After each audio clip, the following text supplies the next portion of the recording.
All right. So let's dive into something that's been kind of blowing up online. Yeah. Have you seen those screenshots going around? The ones with Punjab showing up in the foreign country section of Google News World? Oh, yeah. It's pretty wild, right? I mean, this is Google News we're talking about, not Yeah. some random website. So Exact. people are understandably freaking out a little. Well, yeah. I mean, what's really interesting is how the seemingly small glitch, Yeah.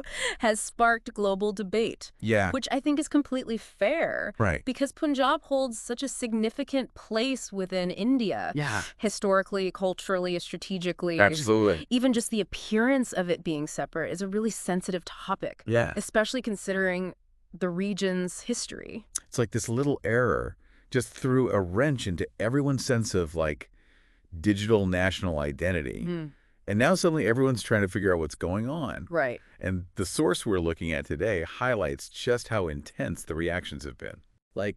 We've got hashtags trending, political figures are getting involved, and there's this whole chorus of voices demanding an explanation from Google.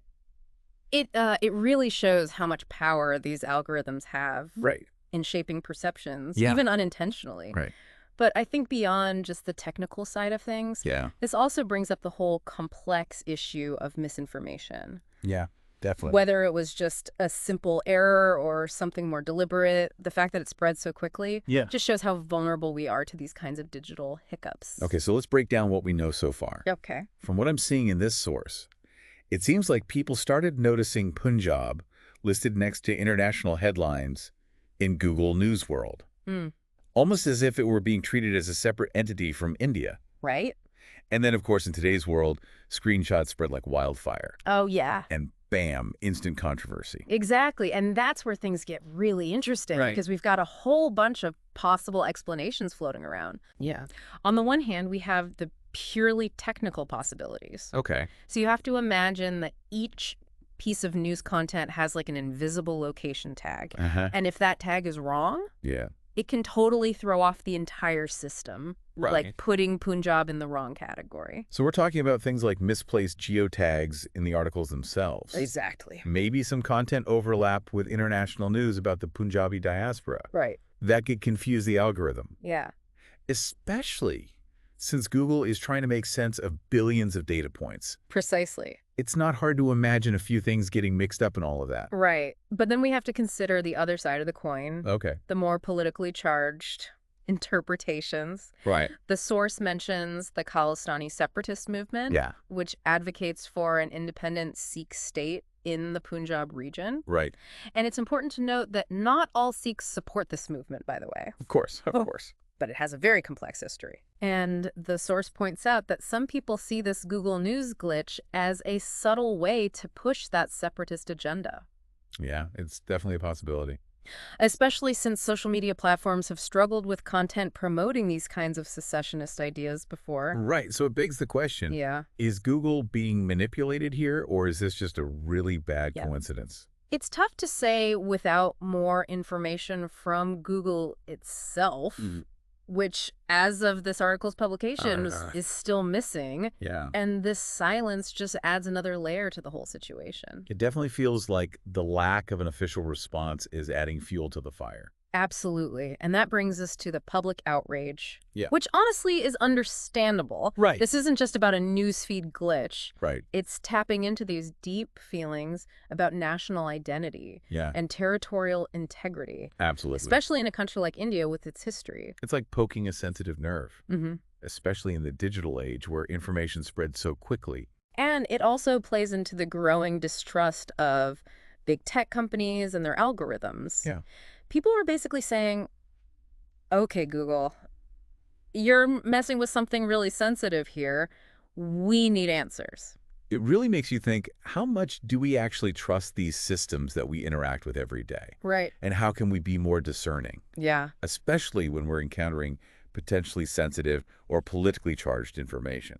It's a question we all need to be asking ourselves. Yeah, for sure. Yeah, it's a valid question. Yeah. And I think it raises some broader concerns about transparency and accountability in tech. Right. These companies have so much power, Mm-hmm. but we often have very little insight into how their decisions are made, Right. especially when it comes to these algorithms.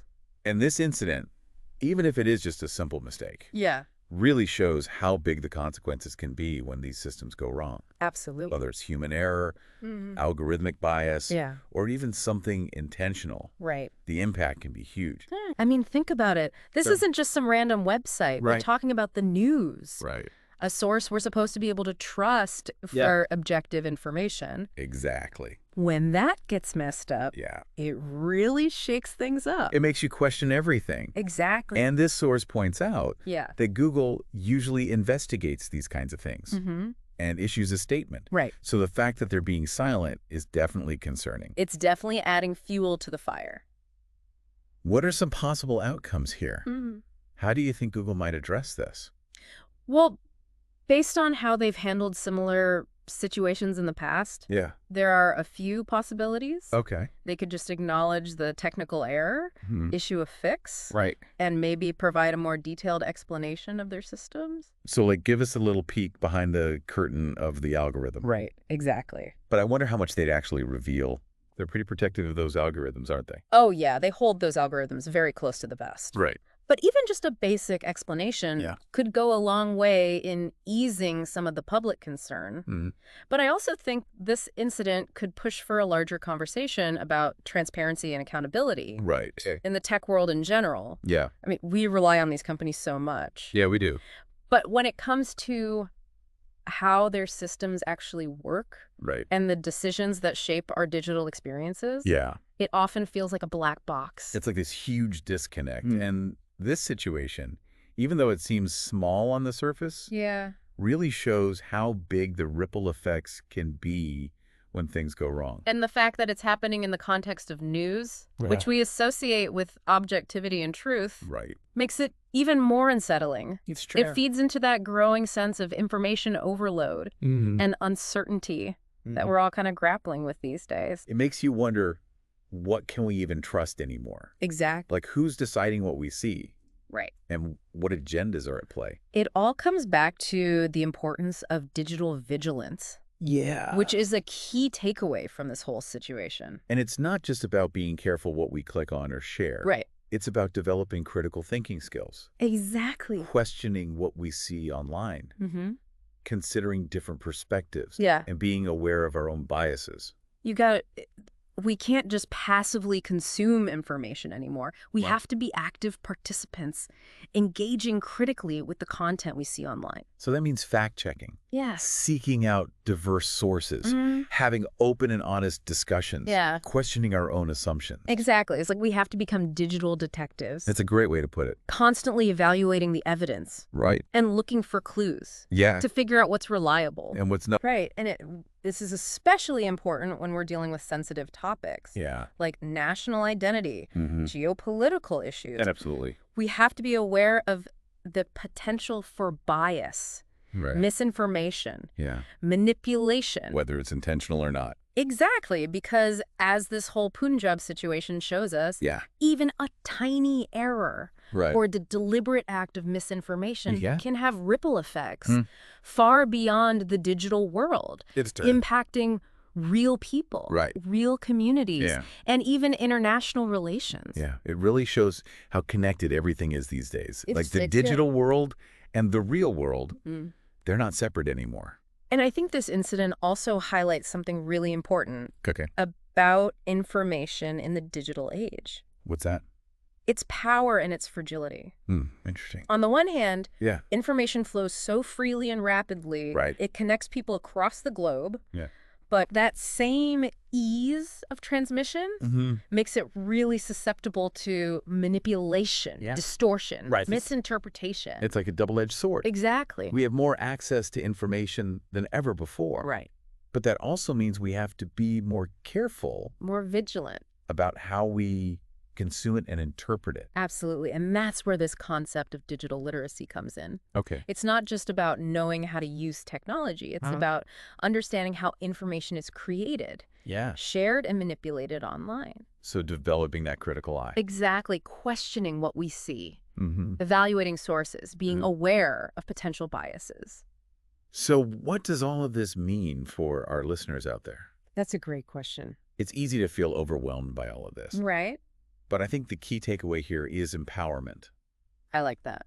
We have the power to be informed, Yes. to think critically, to demand better from these tech companies we rely on so much. We don't have to be passive consumers of information. Exactly. We can be active participants in shaping a digital landscape. Yes. That's actually informative and equitable and beneficial for everyone. Absolutely. This Punjab situation is a wake-up call.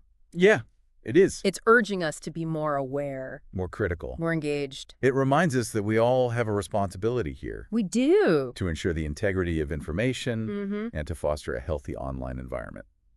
So as we wrap up this deep dive, we want to leave you with one final thought-provoking question. Okay, hit us with it. If something like this, a seemingly small technical error, can spark such widespread debate and concern, Right.